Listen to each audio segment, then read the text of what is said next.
Salut, mon nom c'est René Hamel. Bienvenue à Pas sorti du bois. Mesdames,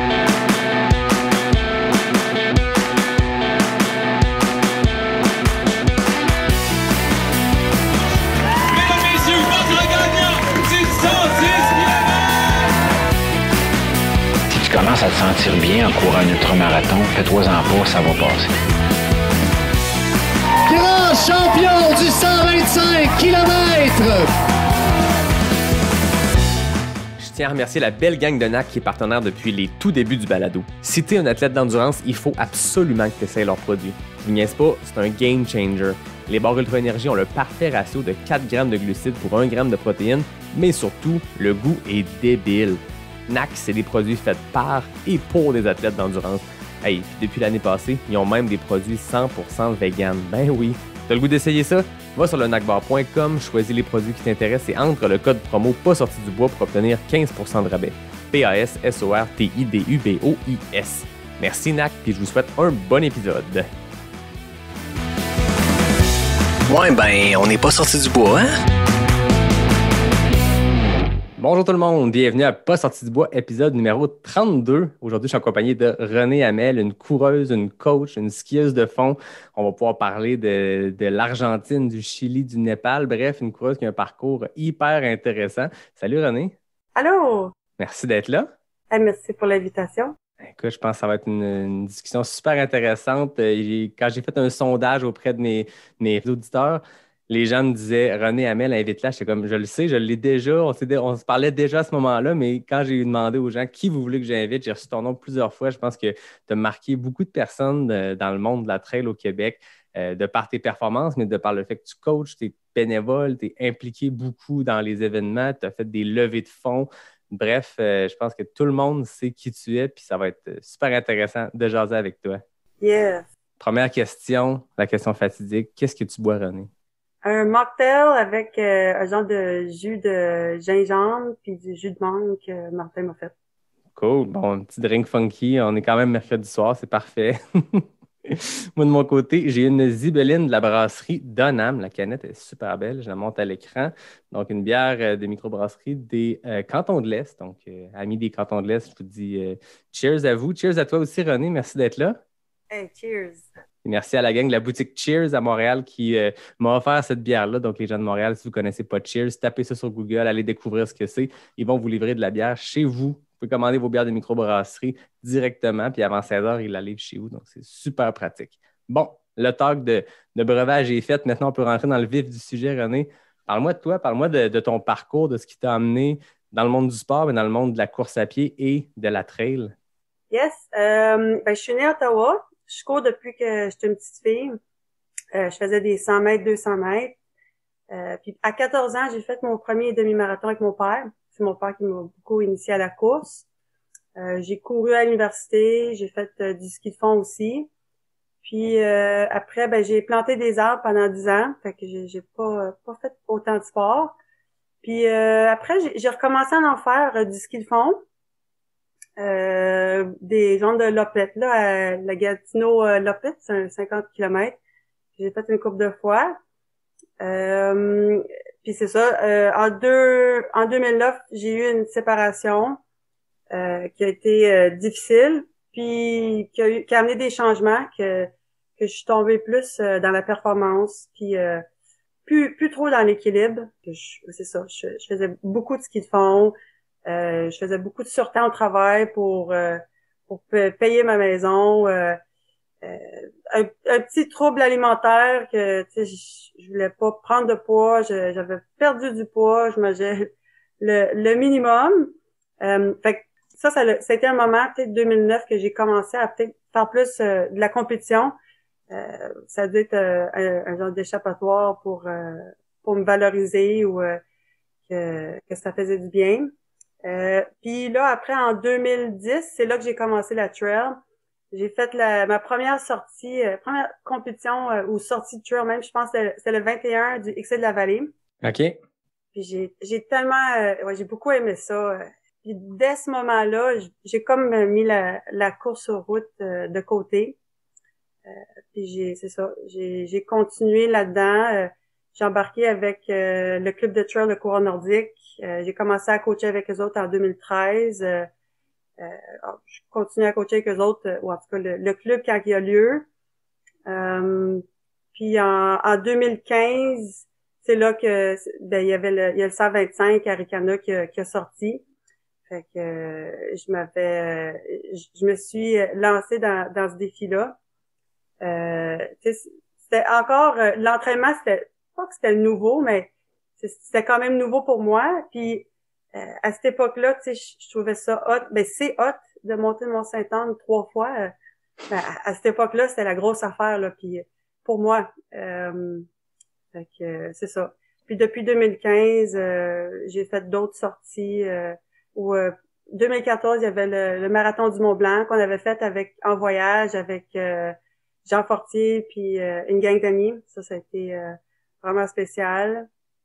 En 2013, j'ai fait le tour de l'île d'Orléans. C'était comme une levée de fonds que j'avais organisée pour la sclérose en plaques. Puis je l'avais faite en surprise pour ma mère. Fait que ma mère elle vit à Ottawa, puis je l'avais fait venir pour le week-end avec sa sœur. Puis j'avais dit ta sœur, elle va faire je sais pas le marathon Québec ou une compétition. Puis fait qu'il est venu, puis la veille de la course, j'ai dit ben demain je vais courir le tour de l'île d'Orléans. Puis à ce moment-là, j'habitais sur l'île d'Orléans. Puis on avait levé, je pense, 10 500 $. Wow. Puis on avait des équipes qui faisaient en équipe le tour.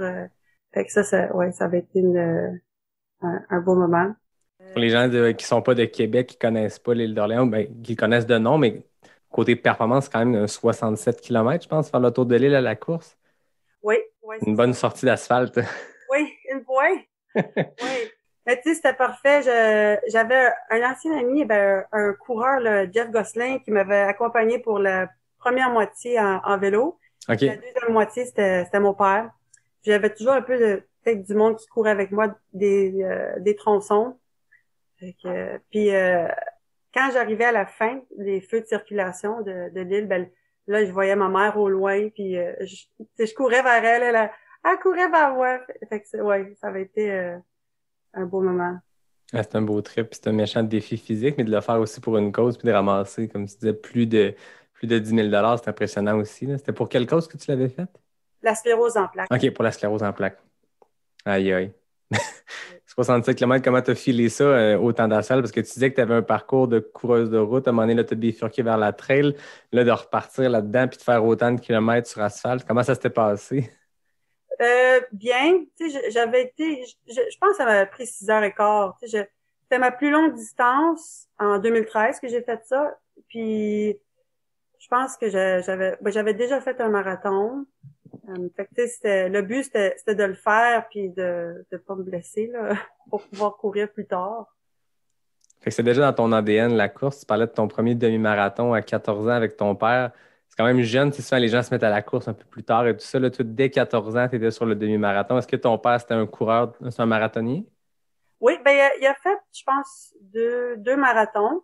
Puis, je me rappelle, quand j'ai fait mon premier marathon, c'était celui à Paris. J'étudiais en France, puis je me disais, hey, je veux battre mon père. Ou je pense que lui il avait fait 4h12, puis moi j'ai peut-être, ou lui a fait 4h11, puis moi j'avais fait 4h12. OK. Fait que ça, j'avais peut-être 22 ans là, mais c'est une inspiration pour moi. Puis il court encore aujourd'hui. Ah ouais, à quel âge? Là il a 67. Oh wow. Il court pour le fun, il court dans les sorties de skidoo. Puis ma mère, elle a la sclérose en plaques, mais elle a marché un marathon. Puis tu sais, ça m'impressionne toujours. Là, elle est allée au dentiste il y a quelques semaines. Elle y va en autobus, puis elle est revenue à marche. Puis, OK. Elle dit, je vais marcher un petit peu, puis je vais prendre l'autobus plus loin. Puis elle finit par marcher, je pense, 12 kilomètres.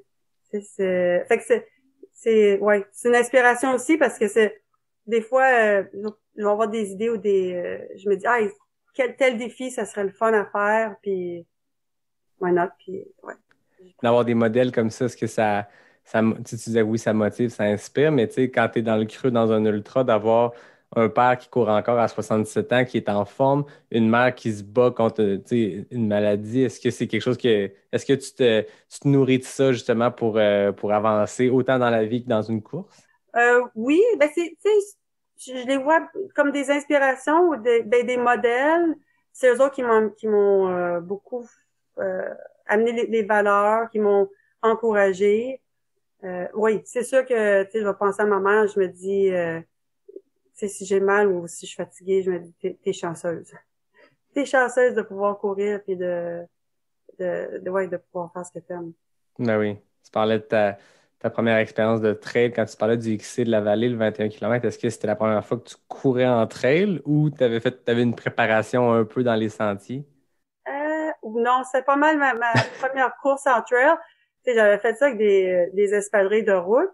Puis mes expériences d'avant, j'avais fait de la randonnée pédestre, pas mal, mais tu sais, j'aimais beaucoup la randonnée pédestre, mais j'imaginais pas que c'était possible de courir dans le bois, même si ça existait déjà, là. Tu sais, il y a une époque, il n'y avait pas vraiment d'Internet, puis on savait pas nécessairement qu'est-ce qui se passait à l'extérieur. Non, puis même 2010, c'était vraiment les débuts même de la course en sentier au Québec. Tu sais, Oui. c'est pas connu beaucoup comme sport à l'international, mais tu sais, en Europe, aux États-Unis, ils ont une tradition de ça. Nous, tu sais, ça me faisait rire parce que je présentais Jean Fortier à l'épisode 11 quand il est venu au podcast comme étant un pionnier, puis tu sais, il est vraiment un pionnier de l'ultra trail et tout ça, mais c'est un pionnier qui est tout jeune. Tu sais, quand on parle d'un pionnier, tu t'imagines un homme, une femme dans la soixantaine avancée qui fait quelque chose de grand puis qui maintenant il regarde ça avec nostalgie. Là, on parle d'un pionnier, mais Jean, il y a quoi, une quarantaine d'années. Tu sais, c'est super récent, cette explosion-là de la trail au Québec. Toi, tu l'as un peu vécu. Je suppose que 2010 jusqu'à aujourd'hui, ça a complètement changé. Ah oui, oui. Puis à l'époque, le 21 Dixie-la-Vallée, il alternait le départ de soit à Shannon ou à Quentin. Fait que l'année que je l'avais faite, on avait fini puis on avait comme traversé la rivière. Fait que c'était une belle expérience. C'était hot. Puis tu as vu, comme je le disais, l'évolution entre, mettons, 2010, les premiers balbutiements de la course en sentier au Québec, les premiers événements. Là, aujourd'hui, tu sais, 10 ans plus tard, tu es toujours aussi impliqué, tu cours, tu fais des événements. Est-ce que tu perçois ce changement-là? Est-ce que c'est positif? Est-ce qu'il y a des choses qui se sont perdues en cours de route? Une évolution aussi rapide, des fois, c'est quand les choses grandissent vite, il y a des valeurs qui se perdent. Je le ressens pas, mais toi qui as vécu cette évolution-là, comment tu vois ça? Ouais, je dirais que non, les valeurs se sont pas perdues. La communauté, elle reste proche. Là, il y a plus de monde. Disons, quand je vais faire l'UTHC ou des courses, il y a beaucoup de personnes que je reconnais peut-être pas. Tu sais, il y a du monde que je reconnais. Puis là, il y a comme des nouvelles vagues, soit qui sont plus jeunes, ou c'est ça, il y a juste beaucoup plus de monde. Puis oui, c'est ça. Ça a évolué au niveau des ravitaux. Peut-être il y a plus de choses. Il y a plus peut-être toute l'animation. Fait que tout est, oui, comme un step de plus. Il y a comme une portion qui est quasiment rendue, qui est événementielle, qui est célébration. Tu sais, là, 2020, c'était particulier, l'UTHC, mais moi, je me rappelle l'année d'avant, quand j'avais fini le 65, j'attendais mes amis sur le 125. Tu sais, il y a une scène qui est montée là, il y a un groupe qui joue en continu, il y a de l'animation, c'est un méchant trip. Puis là, je pense que on était chanceux, tu étais à l'UTHC toi aussi cette année. On a eu un événement, puis c'était le fun de pouvoir courir dans les sentiers et tout, mais c'était pas un événement comme on les connaît, puis c'est correct, c'est normal dans le contexte, mais on a comme, je pense, tout le monde bien hâte de retrouver justement cette communauté-là. Puis tu dis des visages que tu connais depuis tant d'années à courir, là, tu te dis salut de loin qu'un masque, c'est moins chaleureux que ce qu'on connaît de cette communauté de trail-là. Oui. On parle de l'UTHC, tu as quand même une relation particulière, je pense, avec l'événement, mais avec le 125, parce que je voyais que tu l'as fini 3 fois, 2e position, 3e position, 4e position. On comprend que tu te maintiens dans la tête de cette course-là. Est-ce que tu retournes à chaque année à l'UTHC, tu as fait d'autres distances, mais est-ce que le 125, si tu y retournes, y a-t-il quelque chose qui t'attire dans cette course-là? C'est le parcours, c'est le défi. Qu'est-ce qui fait que tu y reviens année après année? Ben c'est sûr qu'à chaque fois, c'est une expérience différente. Il y a les deux parcours qui ont été différents en 2015, puis après en 2018. 2018, c'était le nouveau parcours, puis ça a vraiment été un choc pour moi, puis je pense pour plusieurs là, que tu sais, j'avais pas fait la reconnaissance de parcours du début, puis j'avais pas réalisé que ça allait être aussi technique ou aussi long.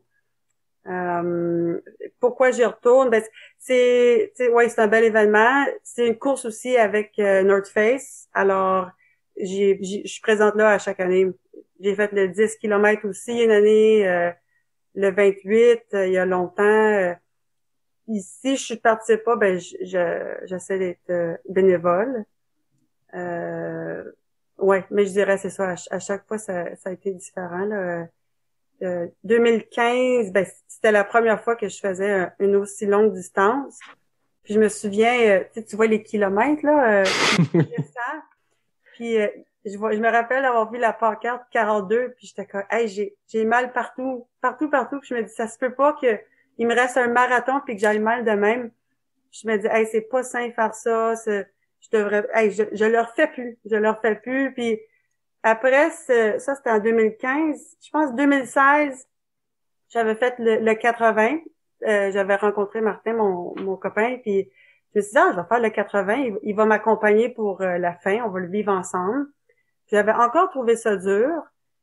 Puis 2017, je pense que j'ai pas participé, puis j'avais mis un break là-dessus. Puis après, en 2018, là, j'ai décidé de le refaire. J'étais moins préparée, mais je me suis dit, je vais le refaire. Puis c'est là que j'avais commencé la méditation. Puis je me disais, hey, ça va être comme une grande méditation.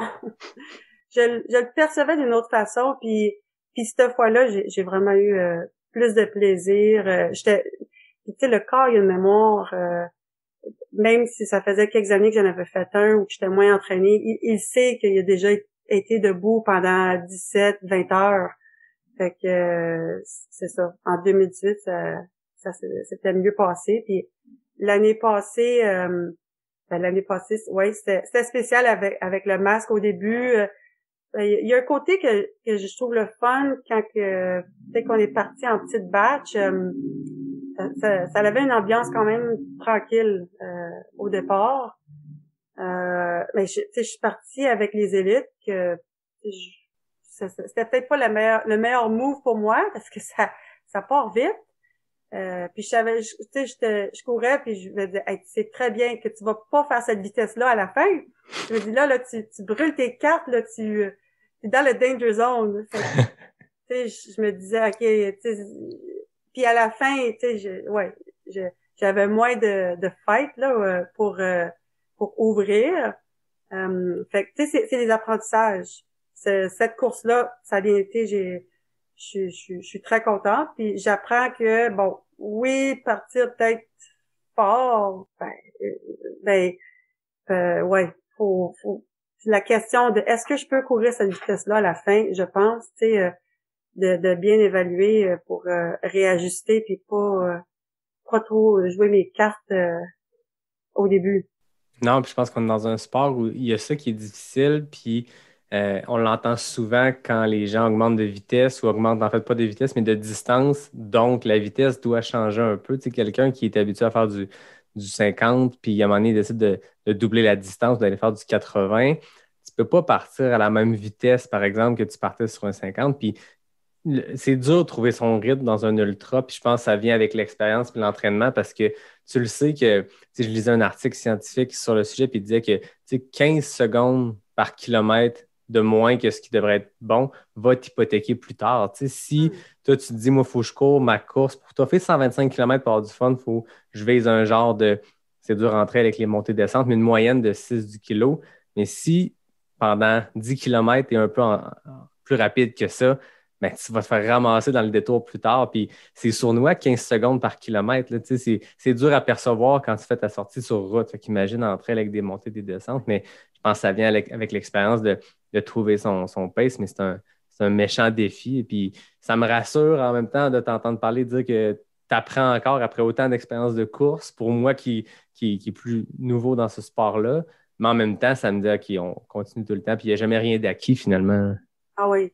Oui, on peut toujours apprendre. Puis j'aime pas dire il faut, mais il faut apprendre aussi. Faut faire des tests, faut réévaluer, puis essayer différentes choses. Puis depuis l'année passée, ben j'ai recommencé à courir un peu sur route.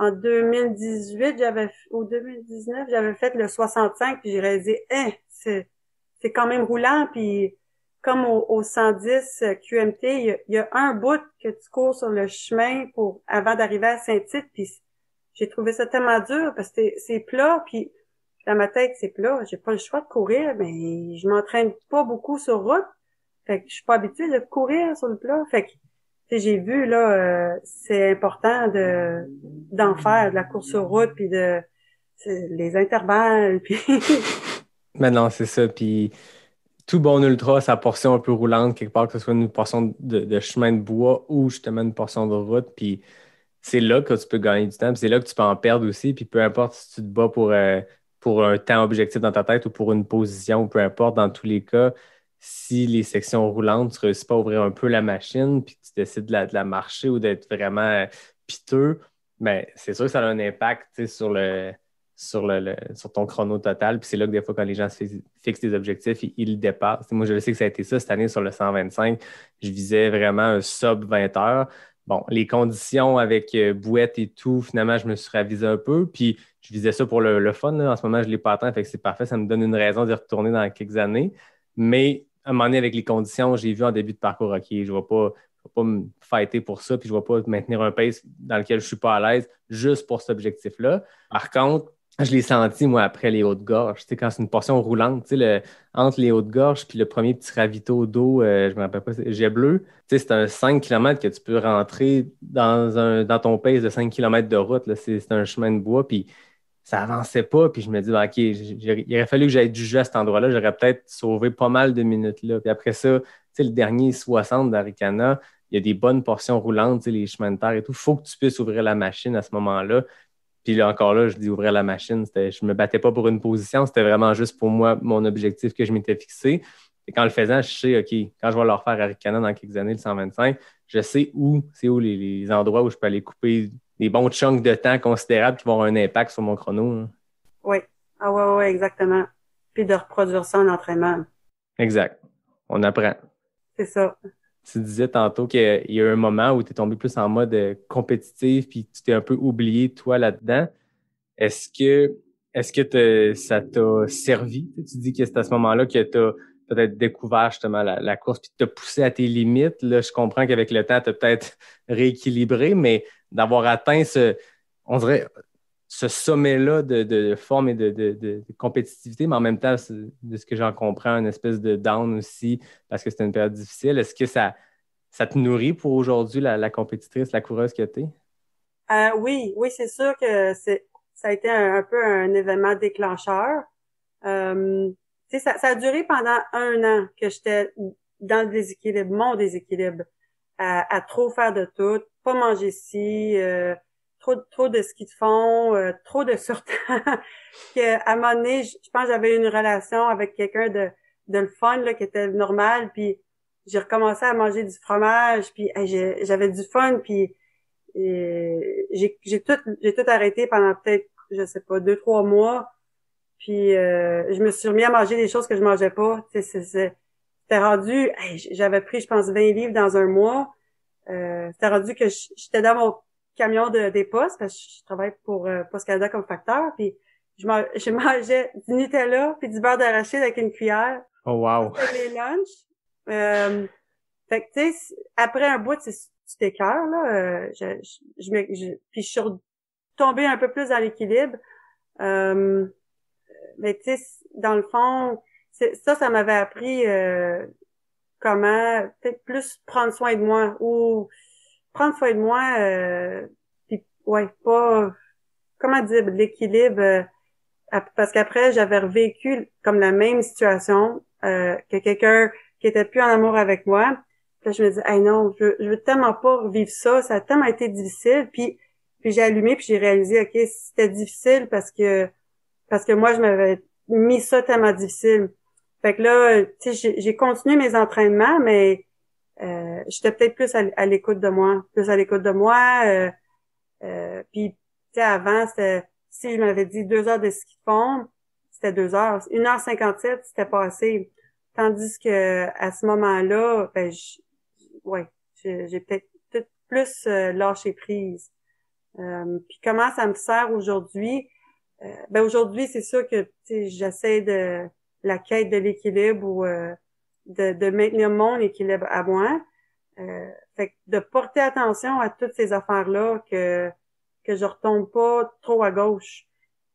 Peu importe, même si je tombe trop à gauche, à un moment donné, je vais aller trop à droite. Ça va se rééquilibrer. Ouais. Si là, par rapport à l'alimentation, je le vois que c'est à ce moment-là, c'est parce que je me privais. Fait que là, tu sais, je peux, ben, de toute façon, faut pas, quand on s'entraîne comme on fait, faut bien manger, mais faut pas se priver. Ça prend une bonne... À la quantité de dépenses caloriques qu'on fait, il faut le combler quelque part. C'est ça. Fait que, tu sais, là, je comprends peut-être plus si je fais un down ou quelque chose, peut-être ma bouée, ça va être la bouffe ou mais c'est ça. Avec le temps, on a appris ça un peu là.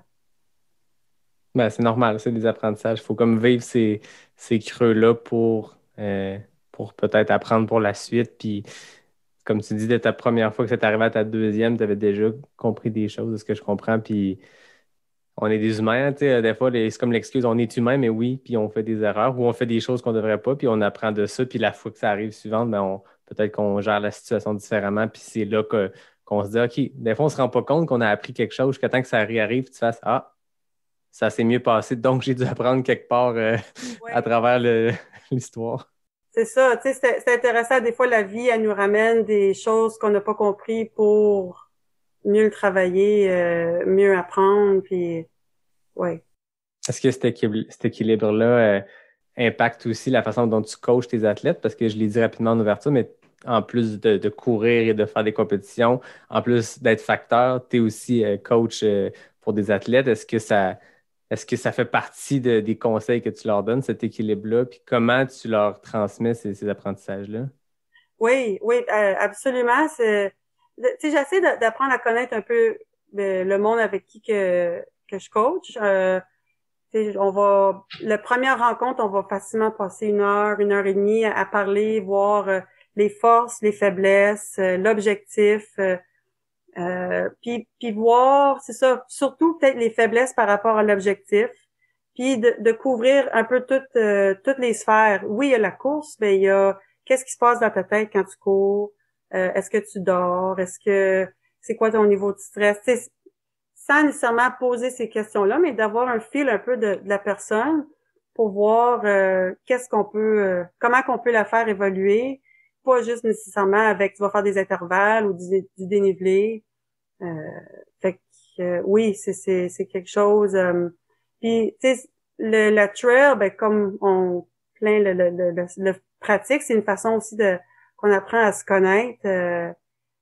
Fait que qu'est-ce que j'essaie, tu sais, je fais des plans, puis aussi peut-être que les gens après qui apprennent à les faire eux-mêmes ou tu sais c'est des ingrédients, je donne des ingrédients, puis après la personne a fait sa recette, puis qu'elle essaie d'autres ingrédients, ça c'est intéressant. C'est ça, d'essayer différentes choses, apprendre à se connaître, puis et c'est après ça, tu sais, qu'est-ce qu'il faut porter attention? Bien, il y a la progression parce que quelqu'un peut être vraiment motivé, puis il est prêt à tout faire. Puis ça peut être dangereux aussi quand on n'a pas nécessairement des références, puis qu'on en met trop, puis oups, je me blesse parce que j'ai fait trop de volume ou j'ai couru trop vite, puis j'étais pas habituée. Fait que tu sais, c'est de respecter le plan, mais je le laisse quand même aussi assez flexible. Puis après, ben, de garder un contact avec la personne. Que, je fais ça sur papier, là, j'écris ça sur papier, puis après ça, je leur dis, mets des notes à chaque entraînement, puis après, on se parle au téléphone à chaque mois pour voir comment que ça s'est passé, puis on fait des retours sur les entraînements, sur OK, là, ça a frotté à telle place, puis tu sais, des fois, le monde, ils vont dire, ah, j'ai pas bien fait ça, ou ci, puis ça, puis je vois ça plus comme, ben non, c'est tant mieux que ça se passe là, parce là, tu peux apprendre quelque chose de ça, puis on aime mieux que ça arrive là qu'en compétition. Puis en compétition, de toute façon, il va y avoir plein de surprises, là. Ça va mal aller de toute façon à un moment ou à un autre. Ben, ça peut. Après ça, c'est comment qu'on perçoit ça aussi. Quand que c'est moins le fun, ben, des fois, je me dis, ben, je me ramène toujours à genre, je suis chanceuse d'être ici. Fait que même si je suis en train de marcher ou que je suis arrêtée, ben, je suis contente d'être ici, puis j'ai fait le travail qu'il y avait à faire ou que j'ai pu faire avant de participer à quoi que ce soit comme événement. Tu parlais de l'aspect mental aussi que tu entraînes aussi ou tu en parles avec tes athlètes, mais toi, c'est quoi tes trucs pour le mental, le physique? On en parle souvent, je n'ai parlé avec plein d'invités, mais je trouve que moi, je suis quelqu'un je mets beaucoup d'emphase sur pratiquer ce mental-là parce que je sais que c'est ça qui joue des tours dans une course, puis que c'est ton cerveau qui t'envoie des mauvais signaux. Là, tu sais, des fois, le cerveau il est bon pour te dire hey, t'as mal au genou, tu dois être blessé. Puis là, t'es comme ben non, tu sais, puis d'essayer de comprendre si c'est une vraie blessure ou si c'est une douleur. Puis qu'est-ce qui se passe dans ta tête quand tu as ces creux-là? C'est quoi les trucs que tu peux donner à ceux qui nous écoutent ou les trucs que tu donnes à tes athlètes? Oui. Si, tu sais, par chance, j'ai pas eu de choses dramatiques qui sont arrivées encore, sauf autre que genre pas perdre connaissance à la fin, mais de devoir me coucher puis lever mes jambes. Mais sinon, quand j'ai un creux, ben je me dis toujours avance, avance, avance, marche, avance, ou soit en action de faire quelque chose. Que je sois au ravito, que je sois pas en train de être au ravito assis à je sais pas quoi faire. Il faut qu'il y ait un processus, que je m'en vais vers quelque chose, peu importe la vitesse, puis de respecter que là, mon avance, c'est ça. C'est que je marche ou que je jogue, même si je veux être en train de courir. Un mot que j'essaie de pratiquer, c'est accepter. Accepter, c'est peut-être difficile ou c'est un gros mot. Fait que avant d'accepter, accueillir. Accueillir, OK, ça, je vais moins vite ou coudonc, j'espérais d'avoir plus de kick. Ben, accepter que, ben là, c'est ça. Plus tard, ça va être autre chose. Dans 10 minutes, ça va être autre chose. Puis de ramener ma pensée d'avancer, puis de pas de pas rester dedans, puis penser à autre chose. Souvent, pour me distraire aussi, tu sais, la trail, qu'est-ce qui est le fun, je trouve, c'est que c'est beaucoup le moment présent. T'as pas le choix. Tu sais, tu dois regarder où tu mets tes pieds. Il y a des racines, faut que tu regardes ton parcours, que tu traces ta ligne. Fait qu'il y a constamment un stimuli qui se passe. Fait que, tu sais, quand on est habitué, on regarde peut-être moins. Ben on regarde, mais je veux dire, amener notre attention aussi à qu'est-ce que je vais entendre. Y a-t-il des oiseaux? Y a-t-il une rivière? Y a-t-il des odeurs? Tu sais, je suis dans c'est-tu des feuilles mouillées? Qu'est-ce que je vois? C'est-tu une forêt de conifères? Fait que de ramener mon attention à now. Qu'est-ce qui se passe dans le moment présent? Puis qu'est-ce qui se passe autour de nous? C'est neutre. C'est neutre. Puis autant que, tu sais, disons que des fois, ça peut être le fun de s'accrocher à quelqu'un. C'est pour, OK, quelqu'un me rattrape. OK, je m'accroche, puis, tu sais, quand il reste 50 kilomètres, c'est pas là que je vais me battre pour, tu sais, courir après. Je me rappelle au Népal, il restait, à une course, il restait genre 50 kilomètres, puis le gars, il m'a dit, ah, la prochaine fille est à 20 minutes de toi. Là, je me disais, man, il reste 50 kilomètres. C'est la moitié de la distance. Je vais pas courir après là. Tu sais, oui, je suis consciente qu'elle est là, puis mais je reste dans ma game. Je reste dans ma game, puis je respecte mes limites. C'est sûr que quand il reste quelques kilomètres, comme en 2018 à Ricana, je pense qu'on était 3 filles pour la 4e place. On était à genre 3 minutes d'écart. Ben, puis là, il faisait noir. Fait que là, c'est sûr que tu sais, j'essayais, tu sais, je me donnais un kick de plus, puis j'avais cette motivation-là que, hey, je veux garder ma 4e place, puis, come on, avance ma fille. Ah, j'aime ça parce que tu disais le truc des 5 sens, c'est de prendre connaissance de son environnement parce qu'il y a des portions, comme tu dis, qui sont magnifiques. Puis tu n'as pas besoin de te donner un truc ou un jeu dans ta tête pour apprécier le paysage. C'est quand tu as un beau point de vue, c'est le fun pendant une course ou même pendant un entraînement d'en profiter. Il y a des portions qui sont plus plates, puis c'est normal. Tu sais, des fois, un single track pendant 10 kilomètres que tu vois pas de point de vue à droite, à gauche, c'est juste profond dans le bois. Ça prend quelque chose pour s'occuper, mais d'apprécier quand même l'environnement, les 5 sens, c'est qu'est-ce que je sens, qu'est-ce que je vois, puis d'écouter. En fait, on finit par par complètement oublier ça, tu sais, se concentrer sur sa respiration, sur ses pieds, mais des fois, il faut arrêter de se concentrer puis juste penser à ma respiration. Tu sais, quand tu commences, on parlait d'un petit bobo tantôt, tu commences à avoir une petite tension. C'est normal dans une course qui est longue d'avoir des tensions, mais si tu fais juste focusser toute ton attention là-dessus, ça va être, tu sais, je veux dire, ça va être pire, là. Exactement, exactement. Fait que c'est ça, c'est d'amener l'attention ailleurs, puis c'est ça, ouais, penser à autre chose. Hmm. Un truc que je fais des fois, c'est juste de défiler l'alphabet puis de nommer des choses. C'est que je me dis, je vais nommer des pays. Fait que là, A, OK, je pars. Puis après ça, B, C, ou des noms, ou des villes. C'est niaiseux comme jeu, mais ça t'occupe pendant. Tu sais, des fois, tu boxes sur une ville en I, puis là, tu cherches, puis ben, c'est correct, ça occupe l'esprit pendant un temps, puis tu penses à complètement autre chose. C'est niaiseux comme truc, mais moi, c'est un jeu que j'aime faire. C'est bon, ouais. Tu parlais du Népal, c'est un sujet sur lequel je voulais qu'on aille parce que j'ai vu ça à ton palmarès, l'Annapurna, 100 km au Népal. Parle-moi un peu de cette course-là. Comment tu t'es ramassé à aller courir dans les montagnes du Népal, puis une course qui a l'air assez brutale. Je suis allé lire là-dessus, puis ça a l'air d'être quelque chose. Tu as fait une deuxième position, puis je veux pas vendre de punch, mais en triple égalité, c'est ça que j'ai compris? Oui, oui. Parle-moi un peu de cette expérience de course-là. Ça devait être assez invraisemblable là, d'aller courir au Népal comme ça. Oui, oui, ben en 2019, j'ai pris un 6 mois sabbatique du travail, un congé autofinancé que j'ai accumulé des sous pour ça. J'avais été au Népal en 2016, puis ça a été un voyage qui m'a touché beaucoup. Et alors je voulais retourner, puis j'ai vu en regardant sur Internet qu'il y avait une course en octobre. Ça tombait parfait avec l'endroit puis mes vacances ou quand que mon sabbatique commençait. Fait que puis je pense que c'était mi-octobre, mon sabbatique commençait début octobre. Fait que la course, elle monte à quand même 4000 mètres d'altitude. Tu restes pas là. Tu montes à 4000, puis après ça, tu redescends. Fait que j'avais le temps. Je me suis dit, je vais aller m'acclimater. Fait que j'étais allée m'acclimater. C'est ça, c'est une course proche de Pokhara. Pokhara, c'est comme un petit village sur le bord d'un lac qui a beaucoup de touristes qui vont. Il y a des hôtels. C'est vraiment sympathique. Fait que j'avais déjà été, je suis retournée là. Je me suis dit, je vais m'acclimater, 500 mètres par jour ou quelque chose dans ce genre-là. J'en avais parlé avec Gabriel Philippi, un ami qui fait de l'escalade, ou de la montagne, c'est-à-dire. Fait que c'est ça, je suis arrivée là-bas, puis j'ai parlé un peu avec les organisateurs. Juste avant, c'est vrai, ce course-là, quand j'avais été voir, souvent quand je m'inscris à une course que je connais pas, je vais voir les résultats de l'année d'avant. Je vais voir les résultats pour voir, bon, le chiffre de la distance, c'est une affaire, mais moi, je veux savoir les temps.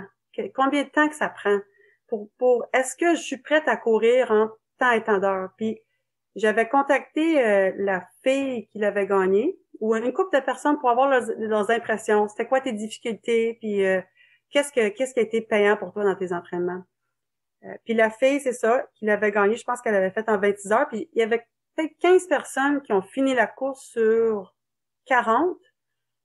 Puis à cette époque-là, le parcours, c'était que tu revenais, je pense, à la ligne d'arrivée, puis il fallait que tu repars.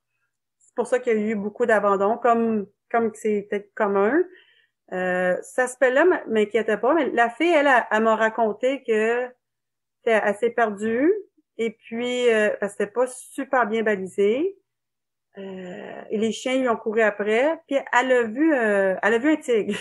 Fait que c'était un tigre ou un lynx, en tout cas, je pense que c'était un tigre. Bref, fait que ça c'est en tout cas, fait que j'arrive là, je fais mon acclimatation, puis avec les organisateurs ou des gars de la place, ils m'ont dit va faire le parcours, va faire la dernière partie du parcours. Hey, je me suis dit ben oui, bonne idée, j'ai du temps. Fait que je monte à mon 4000 mètres, ça avait bien été en 2 jours. Puis après, le reste du parcours, il était pas balisé, mais je l'avais dans mon téléphone. Fait que, ben, j'ai quand même réussi à me perdre, parce que je suis pas beaucoup habituée à courir avec mon téléphone. Puis on passait dans des villages, tu sais, que là, OK, le parcours allait dans la cour de chez quelqu'un que je suis pas habituée de faire. C'est bon, ça. Fait que là, après l'acclimatation, je continue le parcours, puis j'étais avec mon gros sac à dos, tu sais, en randonnée. Je me suis perdue, puis là, j'arrive à un des lodges ou tea house, ils appellent ça là-bas, pour dormir. Puis ça, c'était sur le parcours. Puis le soir, au milieu de la nuit, je me suis réveillée, puis je me suis dit, OK, là, va dehors, puis pratique-toi avec ton téléphone pour t'orienter ou pour à te retrouver sur le parcours. Fait que j'étais contente. J'avais un peu peur parce qu'il fait noir, je tournais pâle, je suis seule. Fait que tu sais, je suis allée dehors, puis avec ma frontale, puis je me suis débrouillée, j'ai retrouvé le parcours, j'ai pratiqué pendant, je sais pas, une petite heure. Puis c'est ça. Le lendemain, j'avais un tronçon comme dans la jungle. J'avais croisé des gens qui arrivaient de là, puis ils m'ont dit que il y avait beaucoup de sangsues. Puis là-bas, les sangsues c'est comme des cheveux, ça rentre à travers tes chaussures. Fait que Mais là, voyons. Ouais, moi, Mais des sangsues, mettons, quand tu traversais un sentier, quand tu traversais, mettons, un ruisseau, une rivière? ben, ils sont dans les sentiers, sont dans la boîte. Ah ouais, OK. Ils sont dans les arbres. C'est comme une jungle. C'est ça. Pas les mêmes sangsues qu'on a ici au Québec dans les lacs, là. Non. Ça rentre à travers le mèche dans tes espadrilles. Ben voyons. Fait que là, je me dis, bon, ben, j'ai pas le choix. Faut que je passe par là. Tu sais, le parcours, il va là. Fait que là, la madame du lodge a été très cool. Elle a déchiré un petit carré de son foulard. Puis elle a mis du sel dedans. Elle a mis un élastique. Puis elle a dit, tu vas le mouiller. Quand t'arrives, il y a des sangsues, tu le mouilles, puis tu vas éponger les sangsues, puis ils vont tomber. Fait que là, je me dis, ouais. Fait que là, je pars, tu sais, j'avais mes bâtons, parce que je pratiquais avec mes bâtons. Puis fait que je rentre dans le jungle, puis j'avais mis 2 paires de bas. 2 paires de bas. Les bas rentrent dans les pantalons. Puis je croise deux Népalais, tu sais, ils sont là avec leur espadrille de velcro, là, des pantalons, je sais pas quoi. Puis ils voient que je fonce, là. Moi, je voulais pas niaiser, je voulais traverser la jungle le plus vite possible pour arriver à la civilisation de l'autre bord. Tu sais, il y avait peut-être 7 heures de marche de jungle environ, ou quelque chose de même. Fait que là, je descends, puis je vois que j'arrive dans la forêt tropicale. Puis j'avance là-dedans, puis oui, là, j'ai voyé les sangsues où, tu sais, ils embarquaient sur mes bâtons, sur mes mains, mais j'en avais pas à couper ça, puis j'avais des pantalons. Mais j'avançais là-dedans, puis je me disais, ça se peut pas, là. C'était boiteux, il y avait plein de roches, quand même grosses, c'était glissant. Puis ça, c'était genre kilomètre 70 sur le parcours. Fait que je savais très bien qu'il allait faire noir. Puis là, je pensais à Jean Fortier, je me disais, oublie ça, il nous ferait jamais passer là-dedans, c'est trop dangereux, il y a pas de façon de nous sortir de là. Fait que, bref, je suis dans la jungle, puis bien sûr, je réussis à me perdre. Fait que là, j'ai fait de la bonne affaire, je suis revenue sur mes pas, j'ai sorti de la jungle, j'ai enlevé mes chaussures, j'avais peut-être, je sais pas, 20 sangsues dans mes souliers. Fait que, puis j'étais toute seule, fait que là, tu gères. Puis j'arrive dans un petit village, puis je croise une fille qui était française, puis je me mets à lui parler, puis je me suis effondrée, là, je pleurais, là. J'avais été au bout de mes limites psychologiques, je pense. Tu sais, ça faisait peut-être 4 jours que j'étais partie, toute seule, pas de douche, je savais pas trop où j'allais dormir, tu sais, je suis perdue. Fait que tu sais, c'était une bonne ride. Fait que là, je me suis dit, faut que je rentre au village. Puis là, tout d'un coup, écoute, c'est que comme un ange qui est apparu, un des Népalais que j'avais vu au début, touriste là, qui marchait dans le sentier, il est arrivé en motocross, avec un genre de motocyclette. Là, fait que là, mes yeux gros ouverts, tu peux-tu m'amener à l'autobus ou me sortir du village? Puis bref, je suis retournée à Pokhara où l'événement commence. J'avais parlé avec l'organisateur, j'ai dit, oublie ça, je fais pas ton 100 km. Mets-moi sur le 42. Il y avait Killian Jornet puis toute cette gang-là qui était là. Je me suis dit, je vais faire le 42. Quelques jours après, j'ai réalisé, non, je suis venue ici pour 100 km.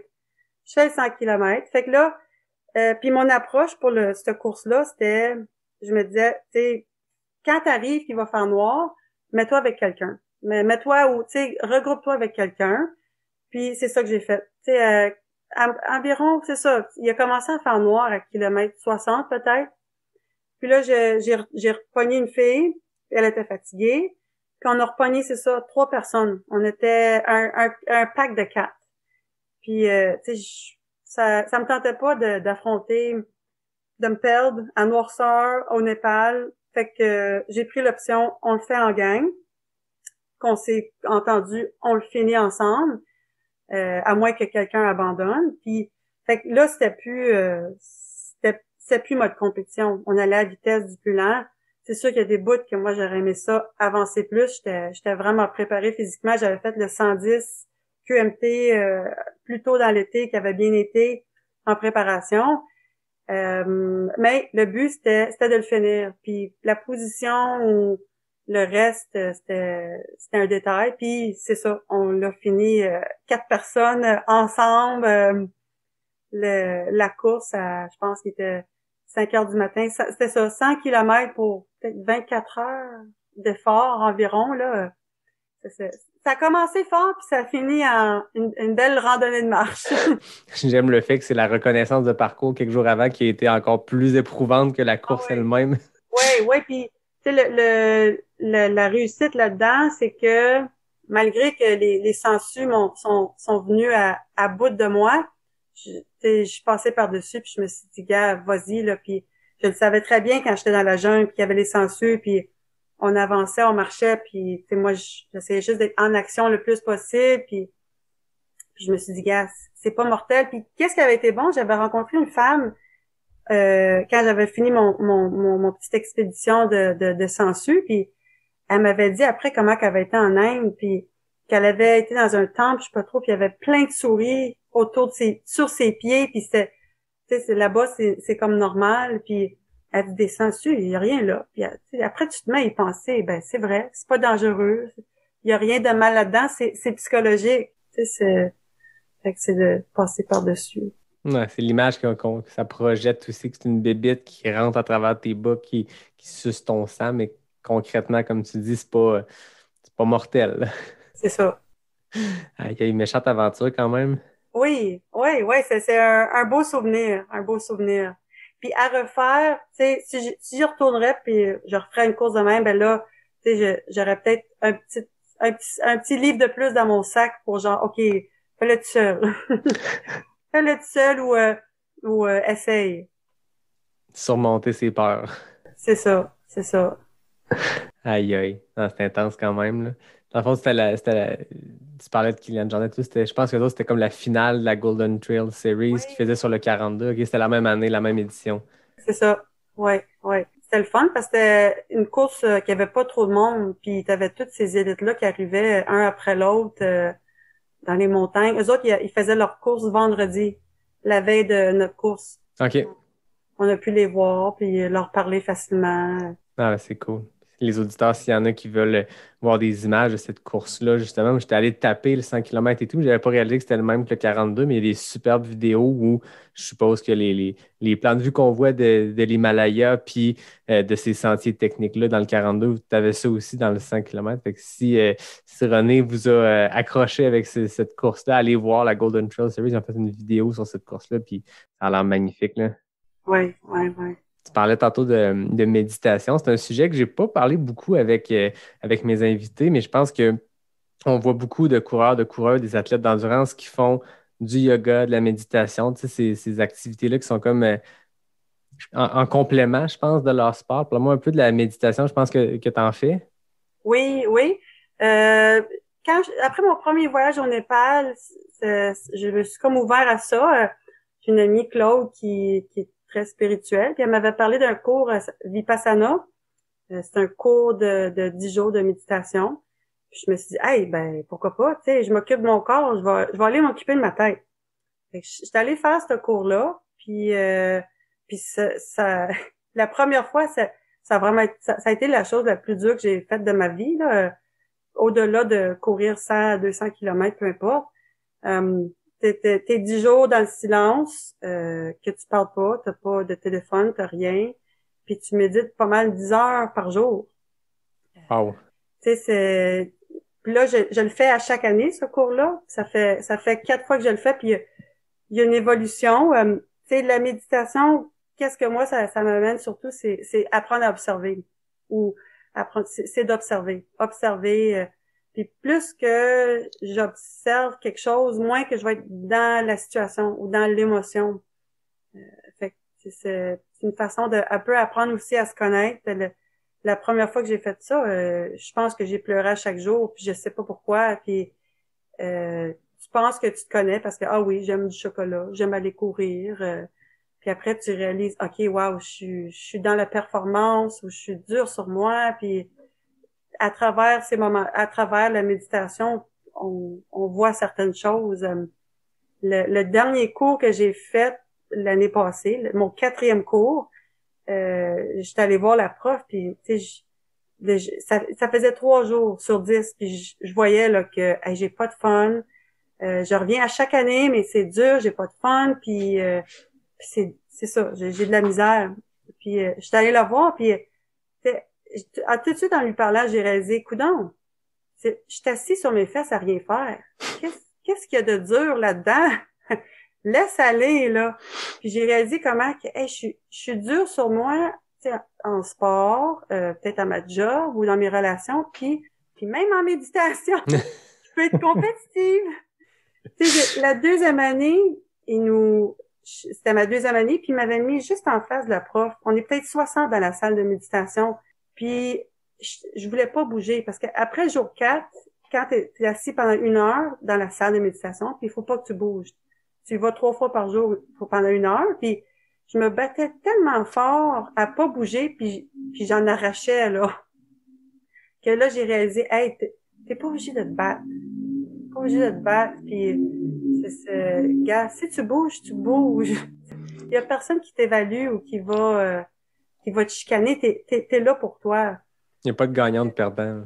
Non, exactement. Tu sais, puis à un moment donné, j'étais plus bien assis à méditer. Fait que là, j'ai dit, je veux une chaise. Tu sais, puis il y a des chaises en plastique qui mettent en arrière de la salle pour genre les madames qui sont blessées. Ou fait que je suis allée m'asseoir en arrière avec les madames. Tu sais, je suis en forme, je suis jeune, puis mais j'étais pas capable cette partie-là fait que tu sais, j'ai appris que genre, gars, c'est laugh about it. Risant. Tu sais, des fois, je réalise, crime que je prends donc ben les choses au sérieux. Peut-être trop. Tu sais, quand, tu sais, c'est juste have fun. Prends ça cool. Fait que, c'est ça. Là, c'est ça.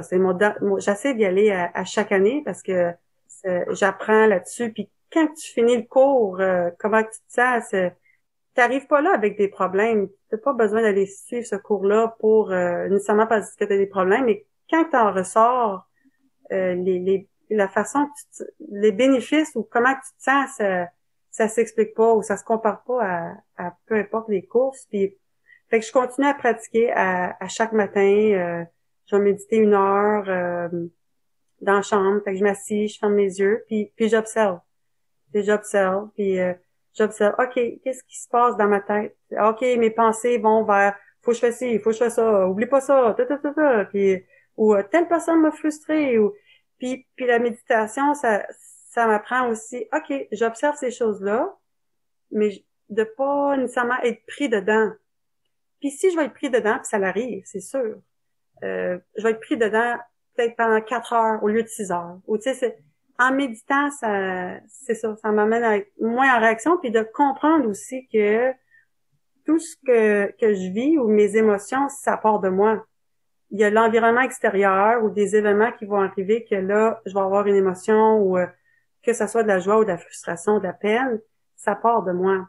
Fait que de là vient à ils nous font pratiquer il y a la pratique d'équanimité, de pratiquer à être équilibré ou égal, tu sais, de pas s'attacher à oh yes, j'ai couru je sais pas 4,30 le kilomètre, ou j'en veux d'autres.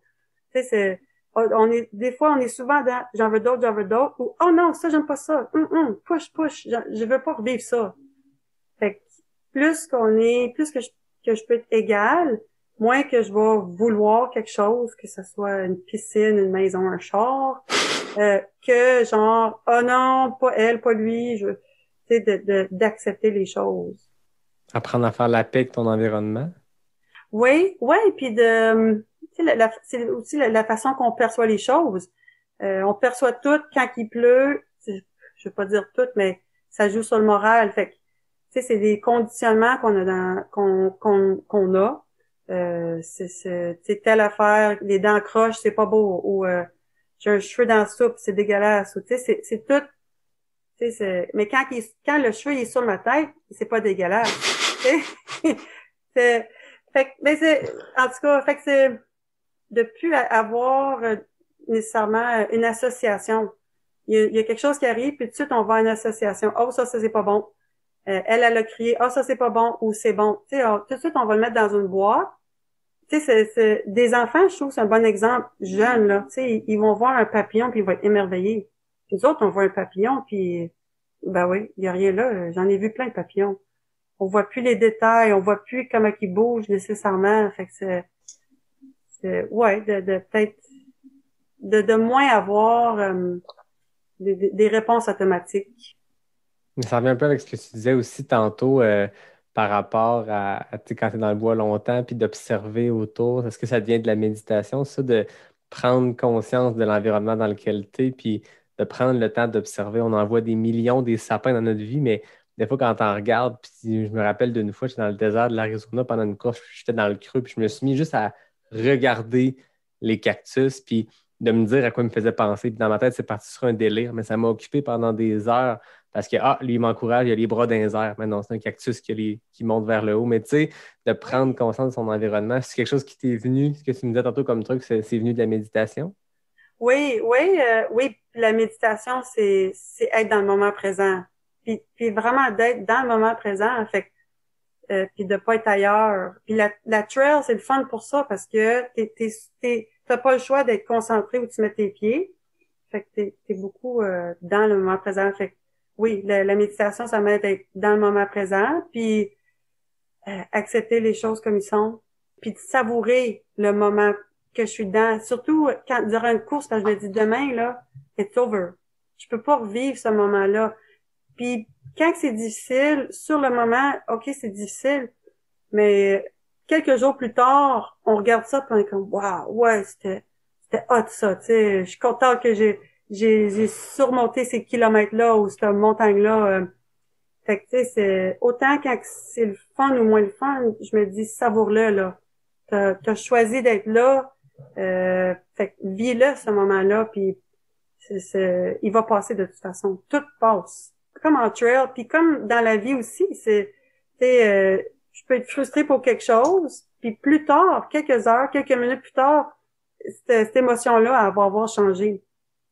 Fait que des fois, je trouve ça le fun de me dire, OK, gars, laisse le temps passer ou respire, puis ça va passer. Ouais, de remettre en perspective.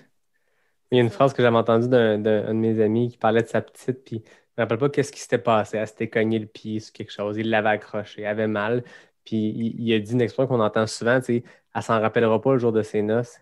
J'ai fait, c'est bon quand même, quand tu y penses longtemps, ça, tu sais, des fois dans la vie, on se prend la tête avec des choses. Des fois, il y a moyen de se dire, là, c'est vraiment grave ce qui se passe en ce moment, je vais-tu m'en rappeler dans 2 jours? La frustration que j'ai à l'instant présent là, d'un courriel qui rentre et que ça te fâche, je vais-tu m'en rappeler, même pas le jour de ménage, je vais-tu m'en rappeler dans 3 jours? Si la réponse c'est non, on peut prendre ça cool, tu sais. Oui, c'est ça. Oui, puis c'est le fun quand on s'aperçoit de ça ou quand on se pogne dans le moment que pendant quelques secondes, on réalise, ah, regarde ça. Je suis encore frustrée pour telle affaire.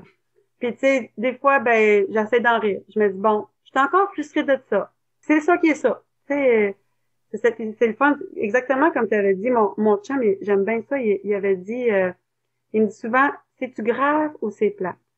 Puis c'est pas mal jamais grave. Ça peut être plate, mais c'est pas mal jamais grave. Fait que après ça, tu dis, ouais, gars, on attend, on laisse ça passer. Donne un peu de perspective aux choses. Laissons-la aller, puis re-questionnons-nous si c'est grave ou si c'est plate. J'aime ça, l'analogie entre les deux. C'est deux choses complètement différentes. Il y en a un qui est temporaire. Si c'est réellement grave, ça va avoir un impact plus permanent, mais le gars qui est plate, c'est un mauvais moment à passer. Puis ça s'applique autant dans nos courses où on les connaît, nos creux, puis tu te dis, cette section-là va être plate, mais je On va faire le plus vite possible. Puis le plus vite je ressors de la section plate, le mieux ça va être. Puis c'est d'accepter ça. Ce que tu disais tantôt, c'est d'accepter, mais d'avant, d'accueillir. C'est déjà une première étape. Accueillons la situation. Oui. Puis ça va nous aider éventuellement à l'accueillir, mais ça peut juste rendre tout ça positif. Je trouve ça, ça me fait du bien, cette conversation-là. Ça me calme. Hein? Yeah. La vie va vite, les grosses journées de job, les grosses journées d'entraînement, le podcast, là, on parle, puis j'ai l'impression que je me prends des notes, je me dis, là, je vais réécouter cet épisode-là, je vais me prendre des notes, je vais m'en rappeler, ça va faire du bien. Tant mieux.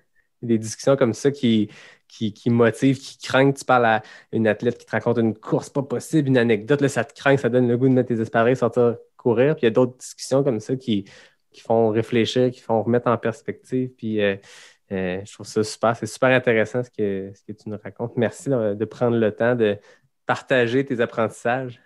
Hey, yes, ça fait plaisir. L'avenir pour toi, René, ça ressemble à quoi, là? C'est quoi les courses qui s'en viennent? Parce que tu me parlais de ton côté compétitif, là, revenons-y. C'est quoi les courses qui s'en viennent pour toi en 2021?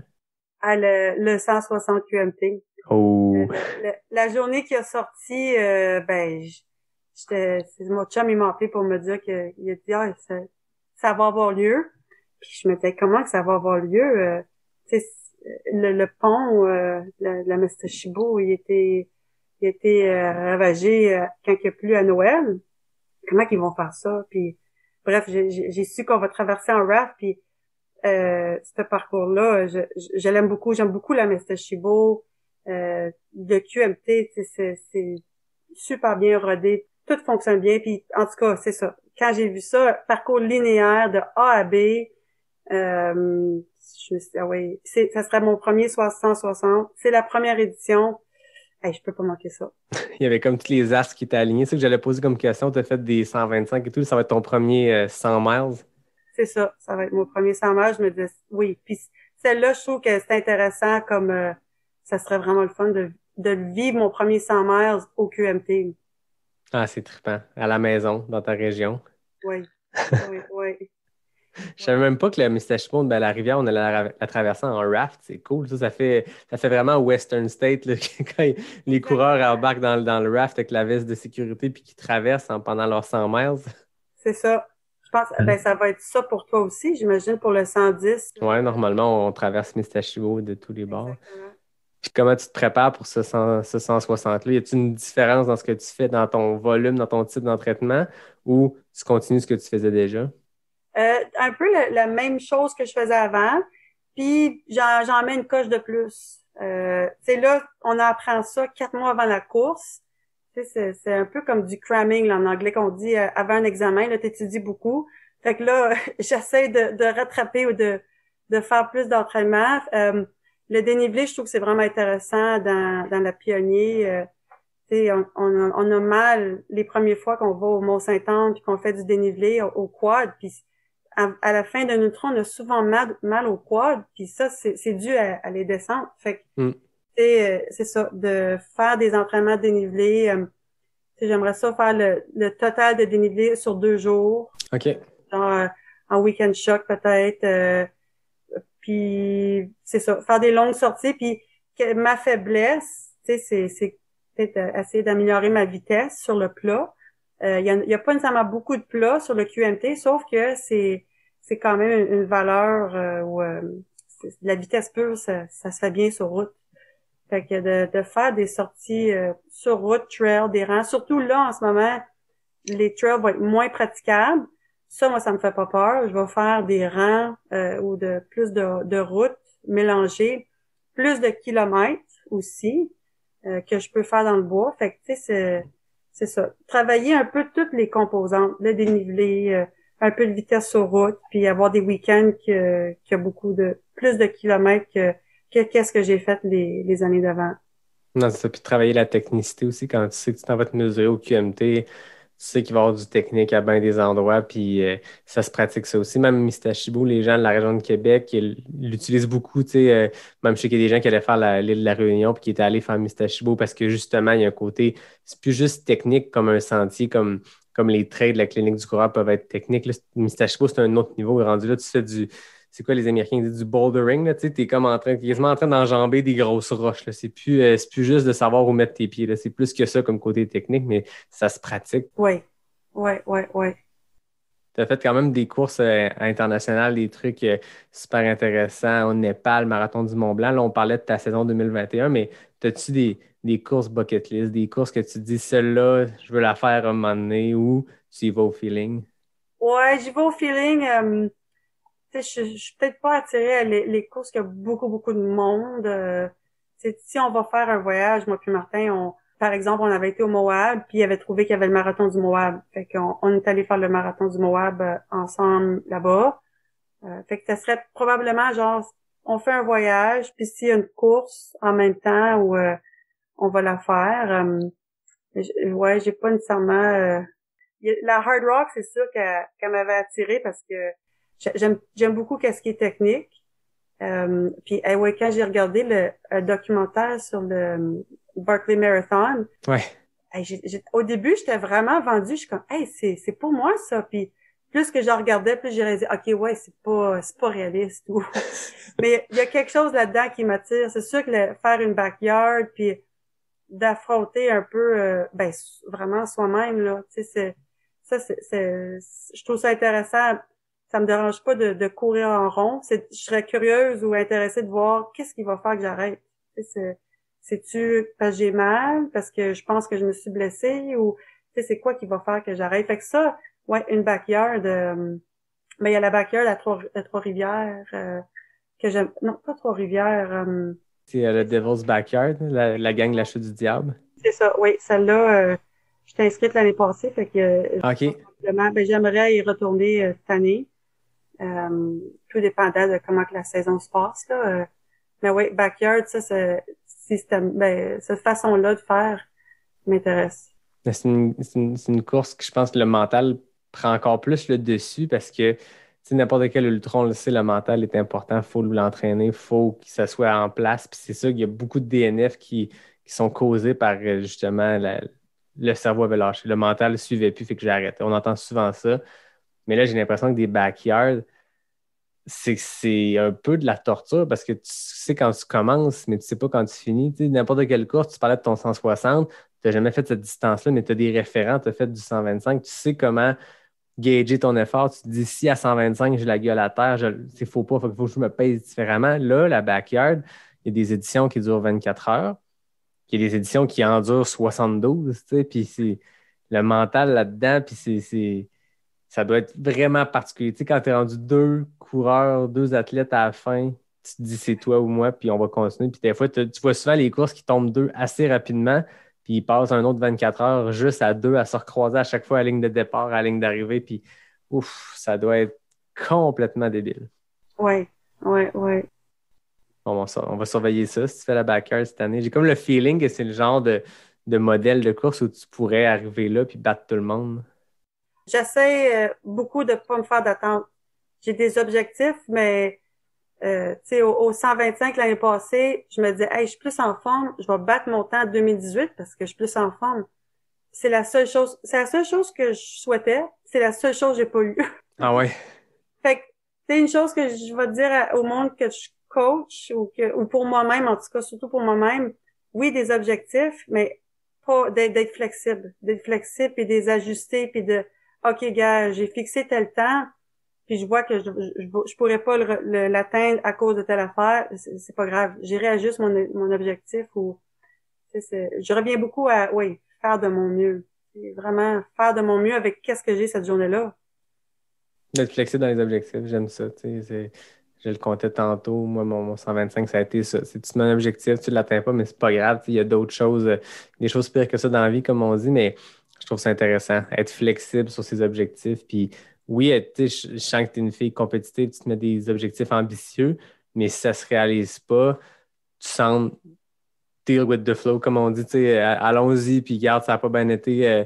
On va y aller, on va gérer la situation, puis on va limiter les dégâts, puis on va passer au plan B, puis au plan C, puis tant que ça avance, ça avance. Hein. C'est ça. Ouais, fait que j'essaie beaucoup en entraînement, puis de pas trop focaliser juste sur les chiffres. je vais courir souvent sans montre, ou j'ai une montre, tu sais, une Timex, là, tic-tac, tic-tac. Je la regarde pour se faire sûr que je passe pas 1 heure sans manger. Mais sinon, tu sais, je connais pas mon pace, mais je le sais qu'est-ce qui se passe en dedans. Je sais quand je suis dans le rouge ou quand je suis dans le vert ou le jaune. Fait que je trouve que c'est... Puis la trail, ça l'invite beaucoup à ça, là, de se référer à soi-même puis d'apprendre à se connaître. Puis la montre, ben, pour moi, c'est secondaire. Puis même chose pour les entraînements. Souvent, pour le monde que j'entraîne, je vais leur donner peut-être des sorties de temps. C'est dépendant de la trail ou la météo aussi, c'est l'hiver. Tu peux pas faire le même volume. Puis je vois quelque chose qui arrive souvent, c'est que si tu donnes un entraînement, bon, fait 4 heures, puis hey, yes, j'ai fait une belle sortie. Puis là, j'ai vu, hey, ça m'a donné 24 kilomètres. Tu sais, ils ont fait une belle sortie, puis après, on voit le nombre de kilomètres, puis on est comme déçus. Puis c'est correct, c'est normal, parce que peut-être dans 4 heures d'habitude, t'en fais 30 ou 40, peu importe. Fait que cette journée-là, t'as fait qu'est-ce que t'as pu, avec qu'est-ce que t'avais, puis qu'est-ce que les conditions nous ont offert. Fait que ça, je trouve que c'est important à considérer puis à pratiquer. Ça enlève de la pression aussi de qu'on se met sur nous-mêmes là, par rapport à des références ou qu'est-ce que les autres vont faire aussi. Ça va influencer. Ça peut être positif, mais faut pas faut pas que ça soit juste ça non plus.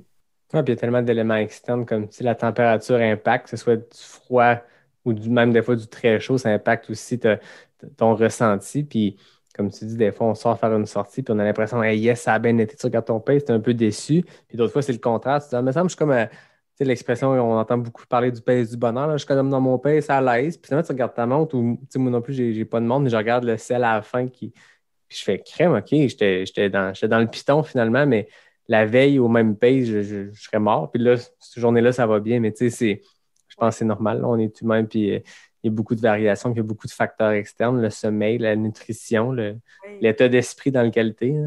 Oui. Ouais. Ouais, c'est intéressant. Je pense que c'est des belles leçons à tirer de tu vois ton palmarès, tu fais OK, René, c'est une fille qui gagne des courses, qui performe bien, puis tu te rends compte que derrière tout ça, il y a vraiment une approche très saine du sport. Puis je dis pas que les athlètes n'ont pas une approche saine, mais c'est le fun de rentrer un peu dans. Tu nous laisses une petite porte d'entrée dans ta tête, puis de comprendre comment tu vis tes entraînements, comment tu vis tes courses, comment tu deals avec les éléments. Puis c'est intéressant de comprendre ça. Moi, c'est ce que j'aime beaucoup. Puis avoir les gens qui m'ont écrit quand je demandais qu'est-ce que vous aimez du podcast, qu'est-ce que vous aimez pas. Je pense que l'aspect très mindset, la game mentale, c'est là que les gens peuvent se reconnaître. Tu sais, je pourrais recevoir un athlète qui fait 400 km par semaine comme volume, cette portion-là d'entraînement-là, il n'y a à peu près personne qui peut se dire « Ah, je vais faire pareil », mais là, d'écouter ce que tu nous expliques sur comment tu désamorces des fois les pensées négatives, comment tu gères avec ce qui se passe dans ta tête pendant les courses, ben n'importe qui peut se référer à ça, qu'il fasse Arikana en 25 heures ou en 15 heures, ça ne change rien. Oui, puis ça revient qu'on est tous des humains. On vit toutes les mêmes choses. On a toutes des émotions, le fun, moins le fun. On avance tout à notre rythme, puis c'est ça. C'est de revenir à notre rythme ou à nos affaires, mais ça revient qu'on est tous pareils. À plusieurs niveaux, là. C'est même, peu importe que t'es élite ou quoi que ce soit, on a tous des vécus, puis qu'est-ce qu'on a vécu fait qu'on est de telle façon. Ça fait partie de notre background. Ben, c'est parfait. Je trouve que c'est une belle conclusion. Un beau mot de la fin. C'est pas tout à fait la fin parce que j'ai l'habitude de terminer mes entrevues avec un petit quiz. Tu vas voir, c'est rapide. C'est les questions éclair NAC. C'est 10 questions, 2 éléments qui s'opposent. Il faut que tu répondes le plus rapidement possible. On a même des FKT, des Fastest Known Time, qui en ce moment est à 21 secondes chez les femmes. Marianne Hogan, c'est le FKT général. C'est très rapide pour 10 questions. Écoute, c'est 2 secondes par question. C'est ça la moyenne, c'est ça le temps à battre. Fait que tu me dis quand tu es prête, puis je pars le chrono, puis on y va avec 10 questions. Go. Route ou trail? Trail. Monter ou descendre la montagne? Monter. Sucré ou salé? Sucré. Sentier roulant ou technique? Technique. Alpes ou Himalaya? Himalaya. Question NAC, barre protéinée ou poudre protéinée? Poudre protéinée. Hiver ou été? Été. Course organisée ou défi solo? Solo. Argentine ou Chili? Chili. S'entraîner seul ou en groupe? Seul.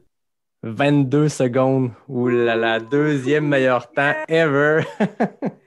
Excellent! Juste derrière les 21 secondes de Marianne. Félicitations, René. C'était extrêmement rapide. Yes! Écoute, moi, je trouve que ça finit décontracté. Là, on a pris plein de notes, on t'a écouté, on a compris plein de choses. Tout le monde part avec des clés pour comment penser, comment réfléchir pendant ces courses. C'était super inspirant comme discussion. Puis on finit avec les grosses questions, le gros sujet. Excellent!